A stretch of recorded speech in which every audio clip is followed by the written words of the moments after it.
Lumabas na misdeclared at hindi umano tama ang binayarang buwis para sa luxury car na pagmamay-ari ni Derek Ramsey. Ayon po yan sa Bureau of Customs. At dahil dyan, posibleng mapunta ito sa pamahalaan at kalaunay ipasubasta.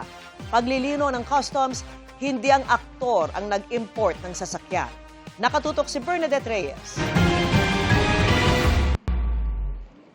Matapos voluntaryong isuko sa mga otoridad ng aktor na si Derek Ramsey ang kanyang mamahaling hypercar na mula pa sa United Arab Emirates, maaaring hindi niya na ito mabawi matapos mapag-alamang misdeclared ang sasakyan at hindi umano tama ang binayarang buwis. Bago yan, nahuli ang kaibigang negosyante ni Ramsey na si Anthony Jude Violago habang minamaneho ang sasakyan ni Derek gamit ang pekeng plaka. Ayon sa Bureau of Customs, hindi dapat bababa sa 35 million pesos ang binayarang buwis para sa luxury vehicle na ito. Pero lumalabas sa records na nasa 1.8 million pesos lang ang binayad. Kaya naman pinagpapaliwanag mula sa importer, broker, consignee hanggang sa mga tauhan ng BOC kung paano ito nakapasok sa bansa. Yan ay kakasuhan namin ng smuggling. Dapat 50 to 100 million ang halaga nito, dineclare nila ito ng 10 million lang.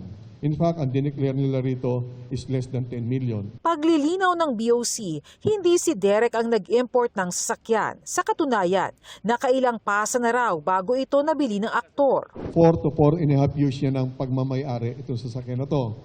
At he claims na buyer in good faith siya. Ibig sabihin, hindi siya nag-import nito, binili niya lang ito, malay niya kung saan galing o paano ito pinasok ng bansa. Yun ang paliwanag niya.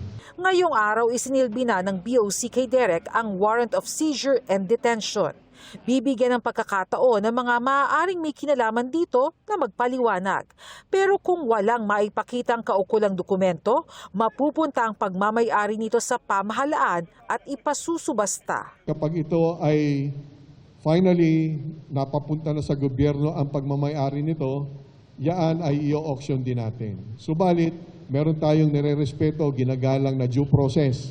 May pagkakataon pa yung nag-import nito na napatunayan sa amin na tama ang kanilang importasyon. Pero hindi ako naniniwala doon. Dahil sa aming dokumento, ang import entry nito ay inconsistent.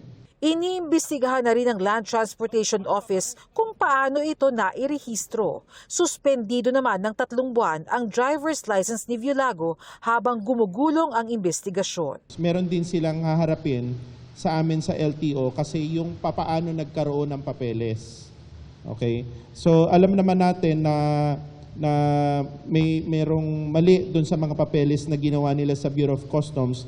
Tapos pagdating na sa amin sa LTO, na-issuehan ng ORCR. May mananagot po na empleyado ng LTO, siguradong may matatanggal po dito at makakasuhan. Hinihingan pa namin ng bagong pahayag sina Ramsey at Violago. Bernadette Reyes, Nakatutok, 24 Oras.